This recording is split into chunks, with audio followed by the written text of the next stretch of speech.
Still wondering whether you should buy the Mythic MG42? I'm going to talk about how it changes its appearance based on its form, reactive stages, iron sights, on-hit effects and much more. But before that, a special thanks to today's video's sponsor U4GM. If you're worried about completing hard challenges and buying COD points in Warzone Mobile, they're experts and they got solutions including 50% off discount on COD points and great deals on COD redeem codes. Use code CAPO for an extra 5% off. I typically create a before you buy video ahead of the official release of a Mythic drop. However, this time there were some issues. The weapon inspection wasn't complete and I was concerned that they might add more features before the release. Because of this uncertainty, I decided not to make a video this time. Now that we finally have the Mythic drop, I went ahead, purchased it, maxed it out and used it extensively. I have gained a lot of insight into this Mythic blueprint and I'm excited to share all the details with you. Let's start with the reactive stages. On the far left we have the base form, in the middle we have the advanced form, on the far right we have the final form. What you are seeing right now is how the Mythic looks with 0 kills. If you're concerned about the forms, they are what you unlock at level 3 and level 5 under Mythic upgrades. And yes, there's a noticeable difference between them. However, what I'm focusing here is the player's point of view because that's what you see when you use the gun. That's the whole purpose of this side-by-side comparison, to give you a first-hand look at how each form appears from the player's perspective. Moving on to double kills, here's how the blueprint looks in every available form. Now on to the next stage after 4 kills. Here are the changes you can notice. The most significant change I observed in combo kills is that the artillery fixed on the ground starts shooting and the intensity increases as we get more kills. As we move on to 6 combo kills, I want you to pay attention to the ground. You will notice it starts to resemble lava as you combo and more kills. And by the time we reach 8 kills, you can see that the ground is melted and almost appears to be on fire. Some might argue that this Mythic is super distracting with its various effects, especially in the final form where you not only see ground explosions but also a huge plane flying around. And I have to admit, there are times when it was distracting to me too, especially when I was in the midst of gameplay. However, one important thing to understand is that whenever you aim down sights, in other words ADS, with this blueprint, all the effects disappear instantly. So it doesn't matter which reactive stage or form you are in, you will not see any effects once you fully aim down sights. Of course, you may still see some effects, but they are nowhere near as distracting as when you are not aiming down sights. This can be a relief for players who find the effects overwhelming during intense moments of the gameplay. Alright, in each form you get your own iron sight.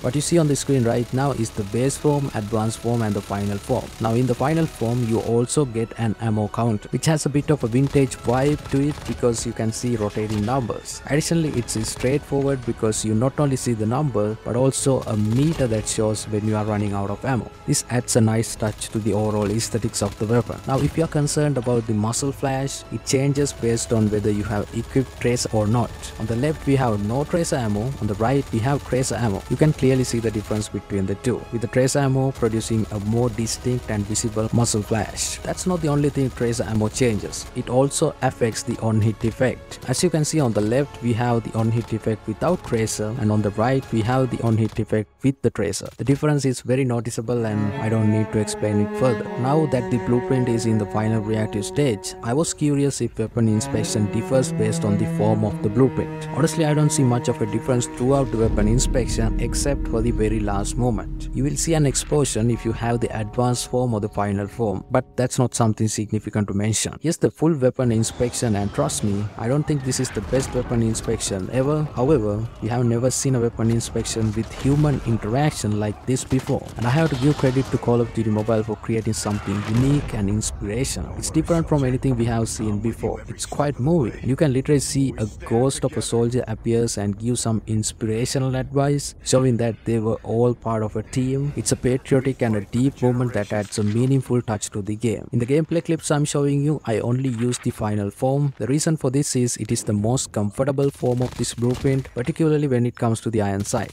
However, I believe the base form or the advanced form is better in terms of overall form, as the final form can be distracting at times, especially with the plane flying around randomly. Since I have maxed it out, I didn't feel like using any other form except the final form. I hope you guys understand the situation here. When it comes to the kill effect, I will show you all 3 kill effects in slow motion. There you can see the difference, and honestly, I'm a big fan of the 2 combo kill effect. It has a symbolic connection to World War, as both the helmet and the gun are from 1940s. It's a meaningful and visually appealing effect that doesn't obstruct your view like the final kill effect does. I hope you guys agree with me. Here's a smaller documentary on how the theme song of this Mythic MG42 campaign was composed. And the greatest thing is, it is narrated by Hans Zimmer himself. So take a look at it too. And don't forget to like the video and share it with one of your friends who might be in a dilemma whether they should buy this Mythic or not. Sharing is caring after all.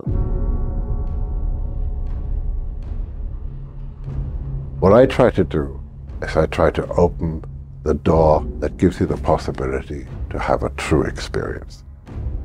To really have the most exciting time you can possibly have.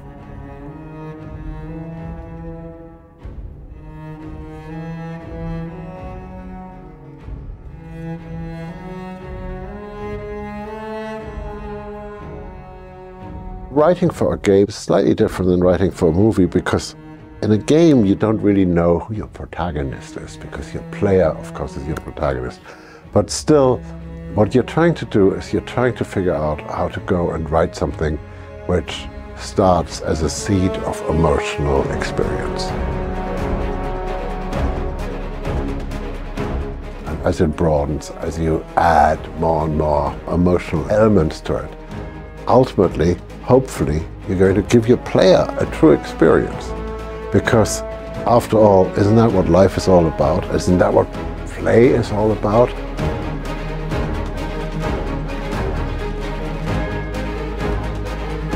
Vienna, town of Mozart, the town of Gustav Mahler, the town of some of the greatest composers in the world. And of course, Vienna has truly one of the greatest symphony orchestras in the world. And we get to pull from this pool of enormous sound.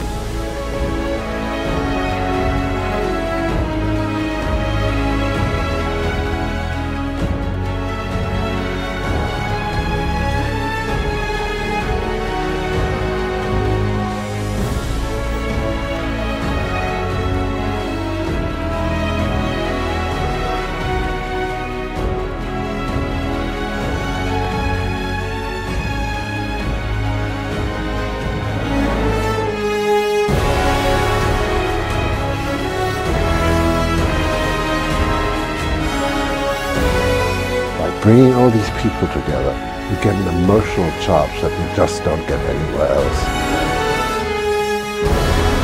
That is truly one of the great joys of just doing what I do. You're sitting there by yourself for the longest time in a room with no windows, and it's just you and the screen and your own paranoia, and then suddenly you get to sort of unleash it to an orchestra. And you see the excitement that these players have of having, new stuff to play, and their level of expertise is so extraordinary. I mean, you put the most difficult thing in front of them, and they'll just play it the first take, and the passion is always there. And I think if I have to describe what I do, I'm in the business of passion.